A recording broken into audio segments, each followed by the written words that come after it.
Good morning. As a quorum of the Board of Uplift Education is present, I hereby call this meeting to order at 3000 Pegasus Park Drive, Dallas, Texas.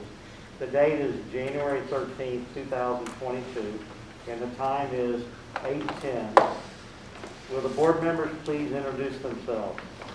I'm Richard Freitart, Board Chair. Colin Clark, Board Vice Chair. Michael Stack. John McPherson.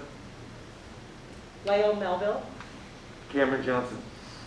Thank you. The board will hear and consider the expulsion appeal of Scholar LH Section LH. Section 551.02 of the Texas Government Code authorizes the board to hear this appeal in closed session unless the family of the scholar requests an appeal to be heard in open session. At this moment, the family indicated they're not going to be here, so we're going to go ahead and have the hold the session in closed session. And so at this point, I think we would have the... Yeah, well, actually, real quick, before we go into closed session, I just want to make sure we state for the record that, as Mr. Freepart said, family is not going to be able to be joining us this morning.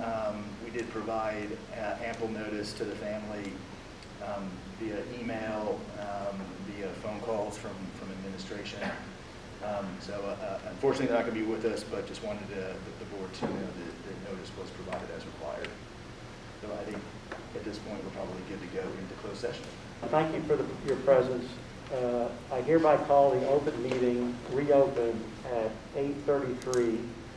I note here that the same quorum of the board is present. No decisions were made by the board during the closed session, and the board will now consider and take action on the expulsion appeal of Scholar LH. Is there a motion to uphold the expulsion of Scholar LH? So moved. Is there a second? Second. All those in favor, raise your right hand. Any opposed? The motion is unanimously approved. Thank you, everybody. At this time, you have been notified that the board...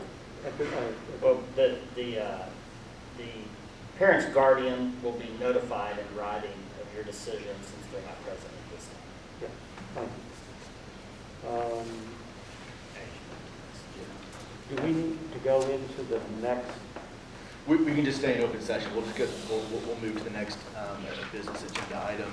But that closes out the expulsion appeal hearing. I very much appreciate Luna administrators being here, Dr. Ford being here, and the board being here for it.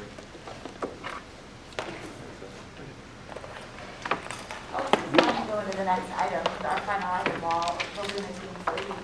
I'm sorry? It's fine to go into our final voting item while the Luna team's leaving. Oh, yeah.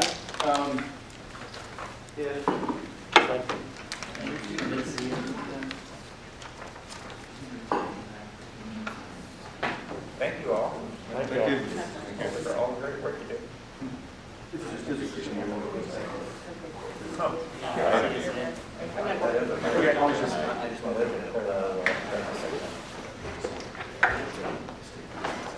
Oh, great. I appreciate that. Awesome. Hey, all right. Thank you, John. Thanks, David. Appreciate it. All right. Quick handout. So a very quick voting item we have. We are at a place with the network where we need to increase our total maximum enrollment. And to do so, that requires an expansion amendment with TEA, which is a little bit more complex of a process than a non-expansion amendment. But like a non-expansion amendment, it does require a board resolution, which a copy of which is in the packet in front of you. We're currently at a total enrollment of about 22,000.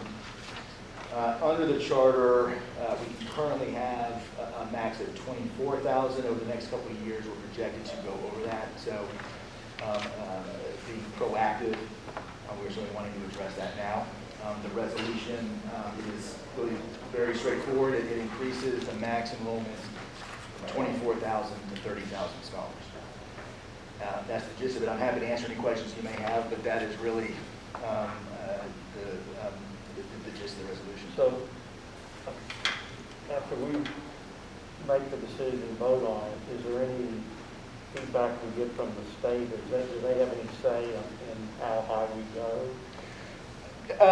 Typically not. I mean, I think the only time we would receive any sort of maybe feedback from the state is if there was a glitch in the application process, or if maybe we were wanting to increase it to maybe like an unreasonable figure, but we're simply bumping it up 6,000 kids.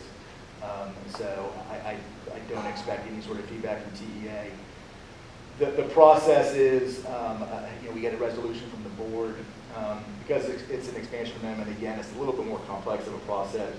We have to provide notice to every district and charter network in our geographic boundary, which is pretty large. But we put, there's form template letters we put together. We get those letters out. The application itself is a little bit more cumbersome than a non-expansion amendment. There's just a little bit more information we have to provide. But I mean, at the end of the day, it is what it is. We've been doing it for a number of years. We tend to do one just about every year for one reason or another. Either it's adding a campus, which is an expansion amendment, or increasing enrollment like we're doing now. So it's I mean, candidly a very straightforward process. Are there any questions? Okay. Is there a motion to accept the resolution to increase the maximum allowable enrollment of Uplift Education to 30,000 students? So moved. Is there a second? Okay. Alex, you want, John's just signed his, you want John to just pass his down the road? Yeah. And if you don't need your copy, John, then we can use Yeah, that that's or you can have perfect. mine. Yeah. Okay. Thanks.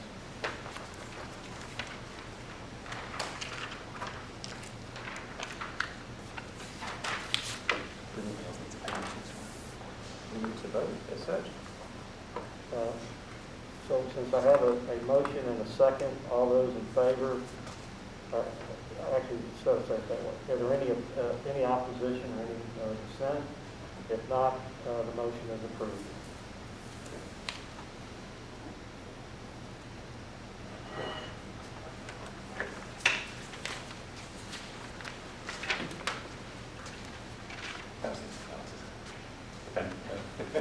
Thank you.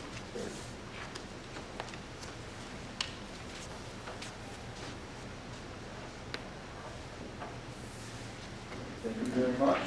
And that is all the agenda items we have for It's now 8:39. Since there's no other items on our agenda, the meeting is now closed. Thank you guys, I appreciate you all the time, thank you. Hey Pam, can I keep you for